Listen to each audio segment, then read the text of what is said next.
है friends, welcome to exam आसान है। मेरा नाम है सौरभ और आज की इस वीडियो में हम देखेंगे प्रिंटफ और स्कैनफ क्या होता है। तो चलिए शुरू करते हैं।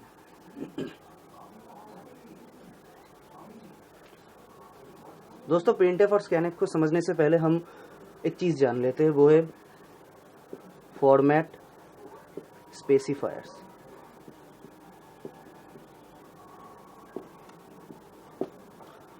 तो क्या होता है फॉर्मेट स्पेसिफायर्स? दोस्तों, मैं कुछ लिखने वाला, कुछ सिंबल्स लिखने वाला हो, वो सिर्फ आप याद रखिए, बाकी हम प्रोग्राम में देखेंगे। ये इसे कहते हैं फॉर्मेट स्पेसिफायर्स। ये इंट के लिए यूज़ होता है, %f ये फ्लोट के लिए यूज़ होता है, और %lf ये डबल के लिए यूज़ होता है, और %c ये कैरेक्टर के लिए यूज़ होता है। तो दोस्तों, ये जो है इसको हम फॉर्मेट स्पेसिफायर्स कहते हैं। तो भाई हम प्रोग्राम में देखेंगे कि इसका यूज़ कैसे हम करते हैं, प्रिंटफ में या स्कैनफ में हम कैसे यूज़ करते हैं। हम सिंटैक्स के साथ भी समझ सकते हैं, लेकिन सबसे बेटर, प्रिंटफ और स्कैनफ को सिंटैक्स के साथ भी समझ सकते हैं, लेकिन सबसे बेटर होगा हम एग्जाम्पल के साथ समझें। ठीक है ना भाई? किसी भी लैंग्वेज को समझने के लिए बेस्ट है एग्जाम्पल। सिंटैक्स तो एग्जाम्पल के साथ आ ही जाता है। तो चलिए दोस्तों, हम एक छोटा सा कोड लिखेंगे सी का, जिसमें हम क्या करेंगे, 2 नंबर्स लेंगे और दोनों नंबर्स को ऐड करेंगे। और जैसे वीडियो पूरा खत्म होगा दोस्तों, आप प्रिंटफ और स्कैनफ का पूरा कॉन्सेप्ट आपको क्लियर हो जाएगा। तो चलिए हम शुरू करते हैं। हम क्या करेंगे, 2 इंटीजर्स नंबर को ऐड करेंगे। तो कैसे प्रोग्राम शुरू करते हैं दोस्तों? ऊपर लिखना पड़ता है हैज इंक्लूड stdio.h, ये हेडर फाइल से।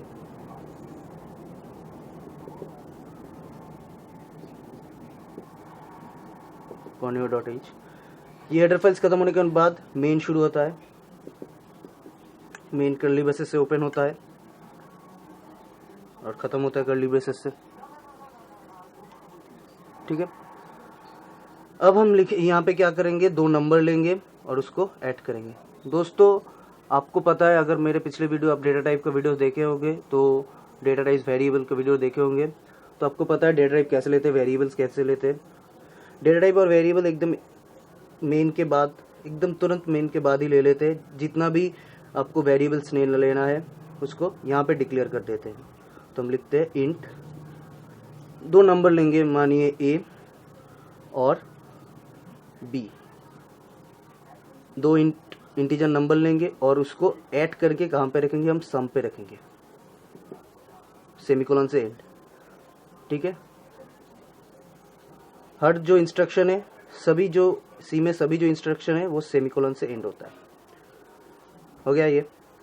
अब हम a = 10 कर लेते हैं और b = 20 कर लेते हैं।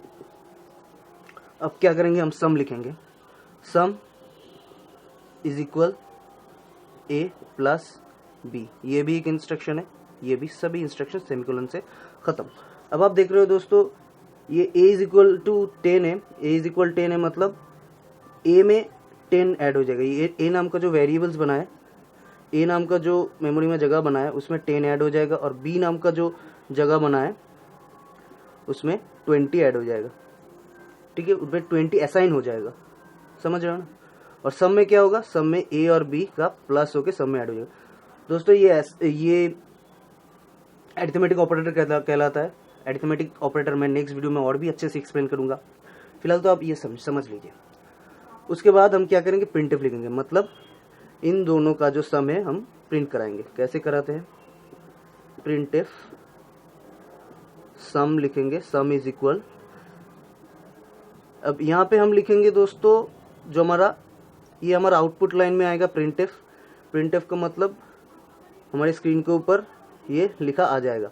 ये यहाँ पे एग्जीक्यूट होते यहाँ पे आएगा, और ये सम इक्वल, और क्या आ गया, सम इक्वल, हम जो लिखेंगे, हम जो वेरिएबल प्रिंट कराना चाहते हैं हम कर सकते हैं। यहाँ पे हम करना चाहते हैं कि ये सम नाम का वेरिएबल, मतलब ये 10 और 20 प्लस होके जो सम नाम के वेरिएबल पे गया है वो प्रिंट हो जाए।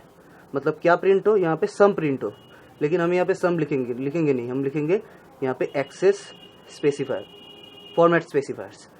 तो हम लिखेंगे परसेंट, इनका ये इंटीजर टाइप का था, तो इंटीजर टाइप का फॉर्मेट स्पेसिफायर मैंने लिख के दिया था, क्या था, %d। बस ये इन्वर्ट कोमा खत्म।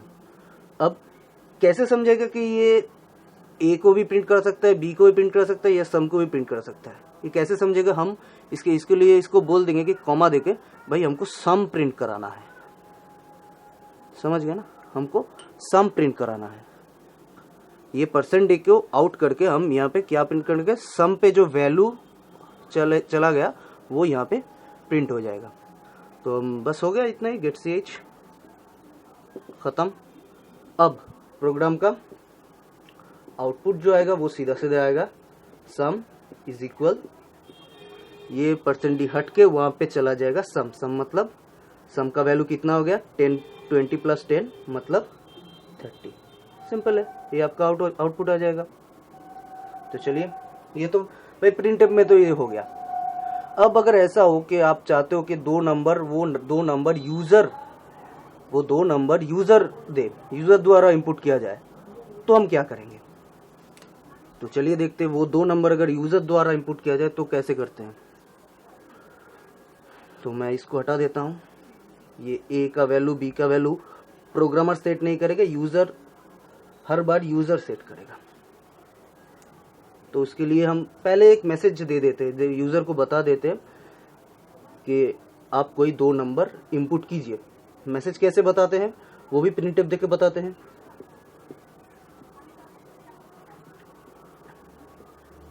एंटर 2 नंबर्स, बैकस्लैश n देंगे, बैकस्लैश n माने न्यू लाइन पे चला जाएगा। ठीक है, एंटर 2 नंबर्स, ये पहले जब चलेगा प्रोग्राम, जब आउटपुट शो करेगा पहले ये नंबर आएगा, एंटर 2 नंबर्स, और न्यू लाइन पे चला जाएगा। न्यू लाइन पे आके क्या करेगा, यूजर 2 नंबर देगा। न्यू लाइन पे यूजर एंटर या स्पेस देके 2 नंबर, कोई भी नंबर 2 देगा। अब वो 2 नंबर कहाँ पे सेट होगा, ये ए पे और ये बी पे वो 2 नंबर सेट होगा। अब वो सेट कैसे करते हैं हम, वो नंबर जो यूजर द्वारा दिया गया है उसको चेक कैसे करेंगे कि कौन सा नंबर है क्या है, वो हम स्कैन एफ से करते हैं। ठीक है, तो हम यहाँ पे लिखेंगे स्कैन एफ मतलब नंबर को स्कैन करना। स्कैन एफ डबल कोट्स में 2 नंबर है, तो फिर %d 2 बार, कॉमा, कौन सा 2 नंबर है, वेरिएबल का नाम लिखेंगे, a, b, सेमीकोलन। अब दोस्तों ये a, b मतलब ये तो वेरिएबल का नाम है। स्कैनएफ को पता कैसे चलेगा जी कि स्कैनएफ क्या करेगा, इस वेरिएबल दोनों का जो एड्रेस है उस एड्रेस में जाएगा और जो इनपुट डाला यूजर ने उसको स्कैन करेगा। मतलब अब एड्रेस को जानने के लिए हम क्या करते हैं, मतलब ये वेरिएबल मेमोरी में कौन सा एड्रेस में गया है इसको जानने के लिए हम एम्परसेंड देते हैं। एम्परसेंड मतलब ये ए का जो एड्रेस है वहां पे जाओ और उसको स्कैन करो। मान लीजिए यूजर 10 दिया है, कोई भी नंबर दिया है, यहाँ पे जाएगा और इसको 20 दिया है, तो यहाँ पे जाएगा क्या होगा, ये स्कैन होगा, यहाँ पे जाएगा स्कैन होगा। समझ रहे हो ना, सिंपल है।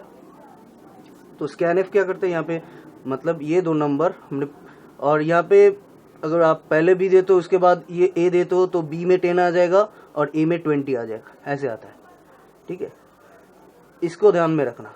जितने भी नंबर आपको देना हो, 1 2 2 2 जितने भी देना हो, लेकिन सीक्वेंस में रखना। आपको जो जिस नंबर पे जो ऐड करवाना है वही सीक्वेंस में आपको नंबर दो। समझे ना।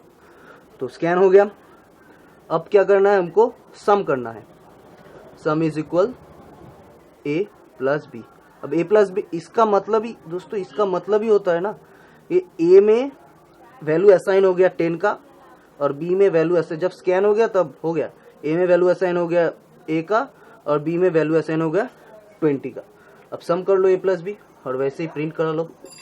प्रिंट इफ कोई भी देना, कुछ भी देना, सम इज इक्वल लिख लो, %d लिख लो, कॉमा देके पिछले की तरह ही हम लिखेंगे सम। सिर्फ हमको वैल्यू प्रिंट करना, हमको वैल्यू प्रिंट कर ले सम। अगर हम यहाँ पे एम्परसेंड लिख लेते क्या वो प्रिंट होगा, सम का जो एड्रेस है वो प्रिंट हो जाएगा। समझ रहे हो ना, ठीक है। तो चलो सम प्रिंट हो गेट ch।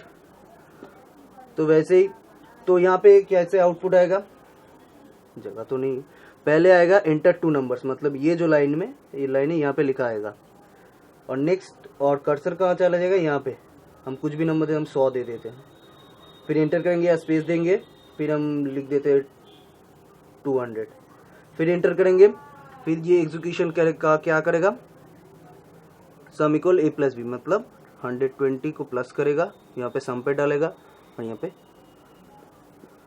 सम का आंसर हमको मिल जाएगा, सम इज इक्वल 300।